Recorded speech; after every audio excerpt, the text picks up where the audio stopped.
बोले धर्म सम्राट स्वामी करपात्री जी महाराज की जय। श्री वेदांती जी महाराज की जय। नमः पार्वती पतये हर हर महादेव। प्यारे धर्म प्रेमियों, माताओं एवं बहनों, धर्म सम्राट स्वामी करपात्री जी का जो वेदांत प्रश्नोत्तरी है, जिसकी व्याख्या स्वामी श्री वेदांती जी ने किया है, तो वेदांत प्रश्नोत्तरी की श्रृंखला को हम पुनः आप लोगों के मध्य में लेकर के उपस्थित हुआ हूँ। वेदांती जी महाराज के द्वारा जो वेदांत प्रश्नोत्तरी है, मुझे पूर्ण विश्वास है आपके जीवन में यह सकारात्मक बदलाव लाएगा। जो हमारे नए लोग हैं, जुड़े हुए हैं, उनको पिछले जो दो प्रश्न के उत्तर को हम व्याख्या और चर्चा किए हैं, उसे भी देखें। उसके बाद में अगर यह वीडियो देखेंगे तो उन्हें और अच्छा समझ में आएगा। और वेदांती जी की और धर्म सम्राट स्वामी करपात्री जी की वाणी अगर आप लोग आगे बढ़ाना चाहते हैं, जन जन तक पहुंचाना चाहते हैं, धर्म सम्राट स्वामी जी के विचारों की क्रांति लाना चाहते हैं, तो मेरे वीडियो को अधिक से अधिक शेयर करें, अधिक से अधिक ग्रुप में डालें, सब्सक्राइब लाइक करें, जिससे आप लोगों को यह वाणी जो है निरंतर प्राप्ति होती रहे। तो बिना विलंब के हम पुनः चल रहे हैं वेदांती जी के तीसरे प्रश्न की तरफ। और यह प्रश्न आप लोग पहले सुने, फिर इसका उत्तर हम बताएंगे।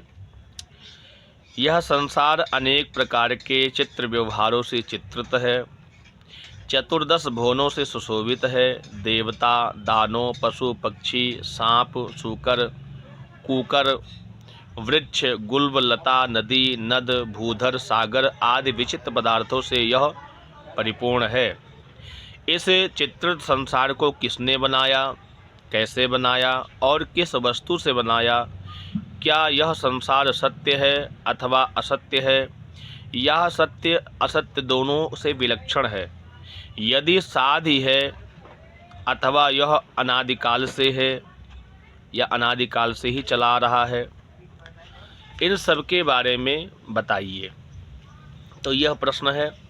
अब इसका उत्तर आप लोग श्रवण करें। परमात्मा सर्वव्यापक है, सर्वत्र है। व्यापक होने से वह ब्रह्मांड के बाहर भी स्थित है और ब्रह्मांड के भीतर भी स्थित है। श्रुतियाँ भी कहती हैं आकाशवत सर्वगच्छश्च नित्यः। परमात्मा आकाश की तरह से सर्वगत है, नित्य है। परमात्मा भूत, भविष्य, वर्तमान, सूक्ष्म, व्यवहारिक, विप्रकृष्ट सभी पदार्थों को हस्त कमलवत सर्वदा जानने वाला है। जिस वस्तु का निर्माण करता है वह उस वस्तु का ज्ञान अवश्य रखता है। विचित्र संसार का कारण होने से परमात्मा सर्वज्ञ है। श्रुतियाँ भी कहती हैं यह सर्वज्ञः सर्वविद्यस्य ज्ञानमयं तपः। जो परमात्मा सामान्य और विशेष रूप से सबको जानने वाला है, उसका ज्ञान रूप ही तप है। कैवल्योपनिषद के अनुसार कहा गया है सोऽक्षरः परमः स्वराट। परमात्मा अक्षर और परम स्वतंत्र है। ब्रह्मा से लेकर स्थाणु पर्यंत संपूर्ण चराचर जगत का वह नियंता है, सर्वशक्तिमान है। वही जगत का मूल कारण है, वही जगत का निर्माण करता है। ऋग्वेद के ऐतरेय उपनिषद में भी इस बात की पुष्टि की गई है। आत्मा वा इदमेव एवाग्रह आशन्नान्यत किंचिन मशत सा इक्षित लोकानुसृजा इति इमान लोकानुसृजत। जगत के आदि काल में प्रथम पर एक परमात्मा ही था, ईश्वर ही था, अन्य कोई वस्तु नहीं थी। परमात्मा ने जगत को रचने का संकल्प किया और संकल्प मात्र से संपूर्ण लोकों को उत्पन्न कर दिया। परमात्मा अघटित घटना पटीयसी अनिर्वचनीय माया शक्ति का अधिपति है, माया शक्ति का अधिपति है। वह माया के आश्रय से जगत का निर्माण करता है। इस बात की पुष्टि कृष्ण यजुर्वेद के श्वेताश्वतर उपनिषद में उद्घोषणा करती है। मायां तु प्रकृतिम विद्यान मायिनां तु महेश्वरम। संपूर्ण जगत के निर्माण हेतु माया और उसके अधिपति परमात्मा ही है। भगवान श्री कृष्ण भी श्रीमद् भगवद गीता में कहते हैं, प्रकृति स्वाम सृष्टभ्य विसज्जामि पुनः पुनः भूतग्राममिमं कृष्णम अवश्यम प्रकृतिरवसात। ही अर्जुन, मैं अपनी माया शक्ति का आश्रय लेकर के प्रकृति पर्वत संपूर्ण प्राणियों के समूह को बार बार निर्माण करती है और मैं करता हूँ। जैसे मकड़ी नाम की जंतु किसी वस्तु का सहारा न लेकर के केवल अपने ही शरीर के तंतुओं का विस्तार करती है, उसी प्रकार से परमात्मा भी बाह्य वस्तु के सहारा के बिना स्वयं ही जगत का निर्माण करता है। यह बात यजुर्वेद के तैत्तरीय उपनिषद में भी प्रचलित है। शोकामयत बहुश्याम प्रजा ये तदात्मानं स्वयं कुरुतः। परमात्मा एक से अनेक होने का संकल्प करता है और अपने संकल्प मात्र से ही वही जगत रूप बन जाता है। उस परमात्मा में यह संपूर्ण जगत अनिर्वच्य उत्पन्न होता है। प्रत्यक्ष प्रतीत होने से इसे असत्य नहीं कहा जा सकता है। ज्ञान काल में अभाव होने के कारण इसे सत्य भी नहीं कहा जा सकता है, इसलिए यह अनिर्वचनीय है। श्री विद्यारण्य स्वामी ने भी पंचदशी में यही कहा है, युक्ति दृष्टात निर्वच्यम नासादासीदिति श्रुते नासादाशे द्विभातत्वान् वापन्नो सदा शिक्ष बोधनातो। सृष्टि युक्त दृष्टि से युक्त यह सृष्टि जो जगत है अनिर्वचनीय है। नासदासीनो सदा सात। श्रुति में यह जगत उत्पत्ति से प्रारंभ असत नहीं था और सत्य भी नहीं था। न यह सृष्टि सत्य है और ना ही यह सृष्टि असत है।